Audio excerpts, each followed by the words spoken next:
नमस्कार मंडळी, श्री स्वामी समर्थ. स्वागत आहे तुमचे आपल्या स्वामी शक्ती या चॅनलवरती. बघा, संकष्टी चतुर्थी आपल्यापैकी असंख्य लोकांच्या घरात आज सकाळपासून उपायांची सेवांची सुरुवात झाली असेल. कुणी आज उपवास केला असेल, कुणी गणपती बाप्पांच्या मूर्तीवरती अभिषेक घातला असेल, कुणी जवळ असणाऱ्या गणपती बाप्पांच्या मंदिरात गेलं असेल, तर कुणी बाप्पांना आवडणारी एखादी गोष्ट अर्पण केली असेल.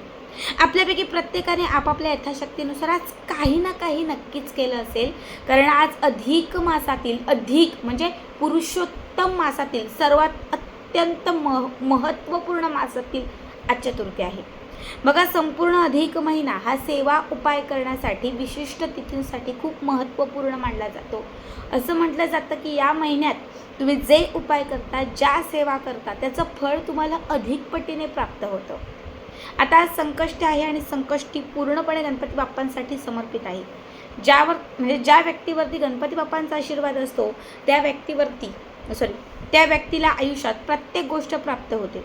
कारण गणपती बाप्पा बघा, सिद्धी प्राप्त करणारे, बुद्धी देणारे, गुणवत्ता देणारे आणि आपल्या ज्या काही इच्छा असतील, इच्छित मनोकामना पूर्ण करणारे दैवत आहेत. ज्यांना आपण नवसाचे बाप्पा असे म्हणतो, कारण आपण त्यांच्याकडे काही मागितलं आणि ते मिळालं नाही, शक्यतो असं कधी होत नाही. आज या व्हिडिओमध्ये मी तुम्हाला याच अधिक मासातील संकष्टी चतुर्थीचे अत्यंत सिद्ध असणारे असे काही महत्त्वपूर्ण उपाय करणार आहे. या उपायाने तुमच्या सर्व इच्छा पूर्ण होतील, बाप्पांची कृपा प्राप्त राहील. तुम्हाला जे काही हवं आहे तुमच्यासाठी, तुमच्या मुलांसाठी, तुमच्या पतीसाठी किंवा तुमच्या घरातील अन्य कुठल्याही सदस्यासाठी, ते तुम्हाला गणपती बाप्पा स्वतः देतील. बघा, हा महिना खूप महत्त्वपूर्ण आहे. 3 वर्षातून आलेला हा महिना आहे. या महिन्यातील ही अत्यंत महत्त्वपूर्ण संकष्टी चतुर्थी आहे. त्यामुळे या संकष्टी चतुर्थीला आज म्हणजे दिवसभर, संध्याकाळी, अगदी रात्री झोपण्याच्या आत, कुठल्याही वेळात आता मी जे तुम्हाला उपाय सांगणार आहे ते तुम्ही करू शकता. समजा तुम्ही उपवास धरलाय, तुम्ही उपवास संध्याकाळी सोडताय, रात्री सोडताय आणि जर इच्छा असेल तर तुम्ही त्यानंतर सुद्धा हे उपाय केले तरीही चालतील. सगळ्यात पहिला उपाय मी तुम्हाला सांगणार आहे इच्छापूर्तीसाठी. प्रत्येक व्यक्तीची काहीतरी इच्छा असते. ही इच्छा पूर्ण करण्यासाठी आज तुम्हाला एक जास्वंदीच्या झाडाचं पान घ्यायचं आहे. बघा, जास्वंद, लाल जास्वंद, सगळ्यांनाच माहीत आहे की लाल जास्वंदाचं फूल हे गणपती बाप्पांना अत्यंत प्रिय आहे. याच झाडाचं एक छोटंसं पान तुम्हाला घ्यायचं आहे. हे पान स्वच्छ पाण्याने तुम्हाला धुवायचं आहे, थोडंसं कापडाने ते पुसायचं आहे आणि या पानावरती तुम्हाला कुंकवाने किंवा शेंदुराने तुमची इच्छा लिहायची आहे. जी पण इच्छा असेल, नोकरी, यश, धनप्राप्ती, कर्जमुक्ती, विवाह, जे काही तुम्हाला हवं आहे ते एका शब्दात लिहिल्यानंतर या जास्वंदाच्या पानावरती तुम्हाला 2 फूलवाल्या लवंगा ठेवायच्या आहेत. थोडेसे एक चिमूटभर पांढरे तांदूळ तुम्हाला त्याच्यावरती ठेवायचे आहेत. एक सुपारी ठेवायची आहे आणि त्या सुपारीच्या वरती थोडीशी तुम्हाला हळद अर्पण करायची आहे. आता हे जास्वंदीचं पान आपल्या उजव्या हातात घ्यायचं आहे. गणपती बाप्पांचं स्मरण करायचं आहे. गणपती बाप्पांचा तुम्हाला जो गणपती मंत्र माहिती आहे किंवा मग तुम्ही वक्रतुंड महाकाय सूर्यकोटी समप्रभ निर्विघ्नं कुरु मे देव सर्व कार्येषु सर्वदा हा मंत्र पण म्हणू शकता. गणेश गायत्री मंत्र म्हणू शकता. जो पण गणपती बाप्पांचा मंत्र येत असेल तो तुम्हाला कमीत कमी 16 वेळा म्हणायचा आहे आणि त्यानंतर इच्छाप्राप्तीचं हे जास्वंदाचं पान तुम्हाला घरातच, देवघरातच असणाऱ्या गणपती बाप्पांच्या मूर्तीसमोर तुम्हाला ठेवायचं आहे. आता हे जास्वंदाचं पान तुम्हाला पुढची संकष्टी येईपर्यंत देवघरातच ठेवायचं आहे. जेव्हा देवघर साफ क्लीन तुम्ही कराल तेव्हा तुम्ही ते उचलू शकता, चालेल. पण पुढची संकष्टी येईपर्यंत ते पान सुकेल, वाळेल, ते देवघरातच ठेवायचं. पुढची चतुर्थी येण्याच्या आतच तुम्हाला अनुभव येईल. एक 4 दिवसात, 5 दिवसात, 8 दिवसात किंवा फार फार 21 दिवसांच्या आत तुम्ही त्यावर जे मागाल ते तुमच्यापर्यंत येईल. कुठून का होईना पण ती इच्छा तुमची पूर्ण होईल. जरी 4 दिवसात, 8 दिवसात इच्छा पूर्ण झाली तरी लक्षात ठेवा, ते पान तुम्हाला पुढची चतुर्थी येईपर्यंत तिथेच ठेवायचं आहे.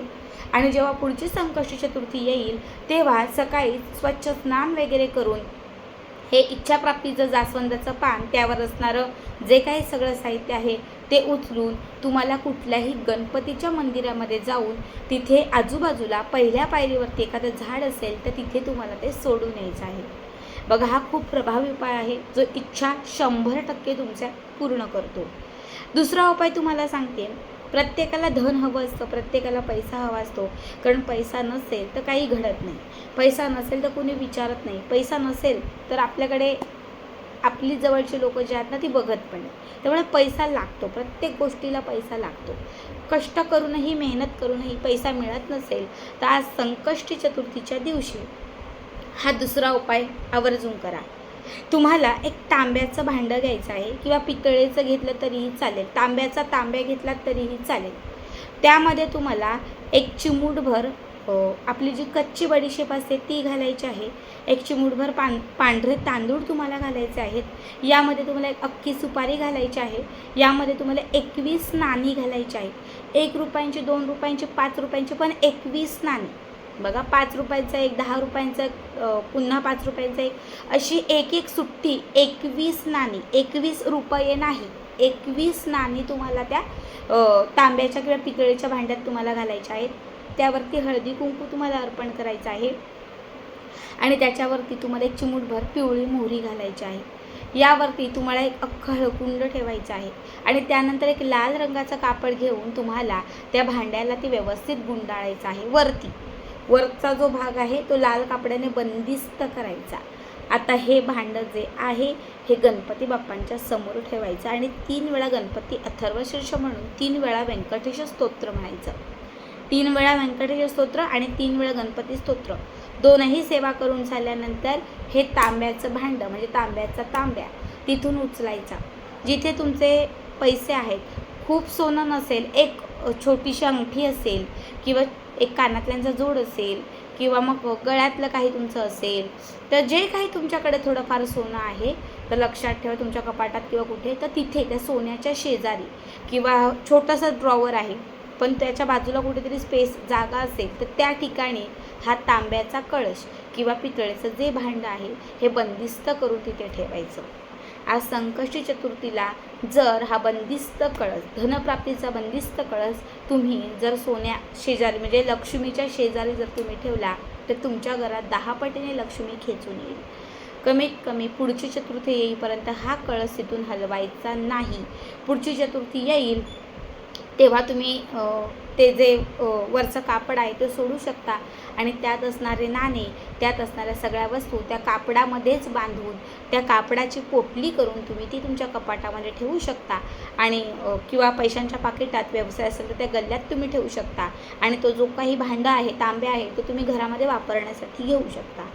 तिसरा उपाय तुम्हाला मी सांगते, हा उपाय रात्री झोपताना करायचा आहे. आज जेव्हा रात्री झोपायला जाल तेव्हा तुम्ही देवघरामध्ये दुर्वा वाहिलेल्या असतील तर त्या दुर्वा किंवा थोड्या दुर्वा घ्या, गणपती बाप्पांच्या त्या समोर ठेवा. फक्त त्या दुर्वा जेव्हा गणपती बाप्पांना म्हणजे गणपती बाप्पांच्या समोर ठेवाल तेव्हा त्या दुर्वांना हळदी कुंकू लावा, थोडंसं हळदी कुंकू लावा. हळदी कुंकू लावून गणपती बाप्पांच्या समोर ठेवायच्या. बाप्पांच्या समोरून बाप्पांना स्पर्श करून त्या उचलायच्या. आपल्या उजव्या हाताच्या मुठीमध्ये त्या घ्यायच्या आणि 3 वेळा गणपती बाप्पांचं स्मरण करायचं.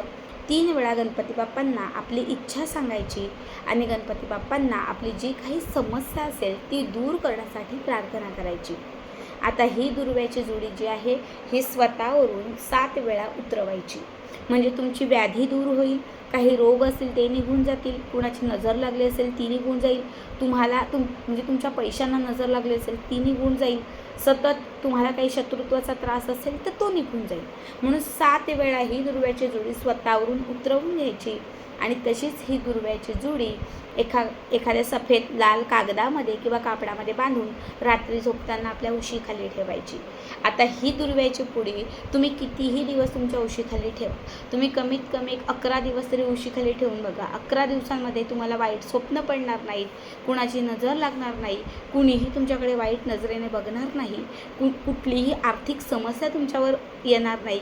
तुम्ही जे काही त्यात मागाल, जी इच्छा मागाल किंवा जी समस्या दूर होण्यासाठी प्रार्थना कराल ती प्रत्येक इच्छा गणपती बाप्पा तुमची पूर्ण करतील आणि सदैव तुमच्या पाठी गणपती बाप्पांची कृपा राहील. खूप साधे सोपे उपाय सांगितलेत, नक्की करा.